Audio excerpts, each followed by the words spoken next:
भारत की राजधानी दिल्ली एक ऐसा शहर है जो अपने समृद्ध इतिहास और विविध संस्कृति के लिए जाना जाता है।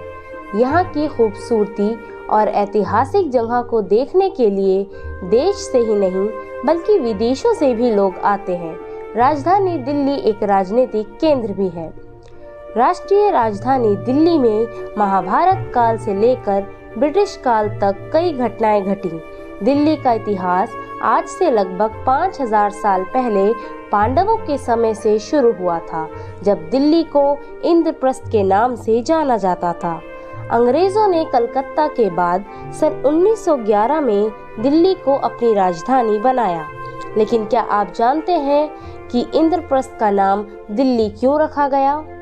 ज्यादातर इतिहासकारों का मानना है कि लगभग 50 ईसा पूर्व में मौर्य राजा ढिल्लू ने इस शहर की स्थापना की थी, जिसकी वजह से उन्हीं के नाम पर इस शहर का नाम दिल्ली रखा गया।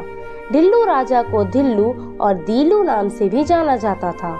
वहीं कुछ लोगों का मानना है कि तोमर वंश के राजा ने इस जगह का नाम ढीली रखा, जो दिल्ली का पुराना नाम था। महाभारत के काल में दिल्ली को इंद्रप्रस्थ की राजधानी के तौर पर जाना जाता था। मान्यता है कि पांडवों ने भगवान श्री कृष्ण और इंद्र के सहयोग से इंद्रप्रस्थ नाम से नगर बसाया था।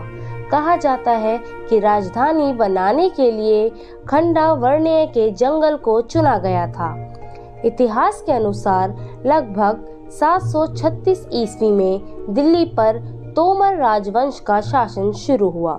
इसके बाद दिल्ली में चौहान राजवंश का शासनकाल शुरू हुआ।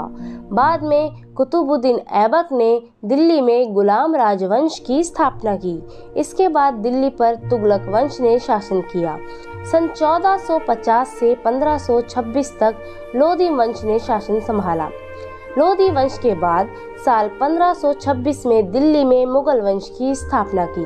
1857 की क्रांति के बाद अंग्रेजों ने कब्जा कर लिया।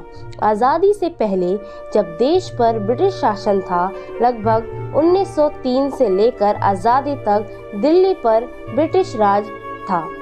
आज़ादी के बाद दिल्ली को स्वतंत्र भारत की राजधानी घोषित किया गया। ब्रिटिश काल में इंडिया गेट और राष्ट्रपति भवन जैसी ऐतिहासिक इमारतों का निर्माण किया गया।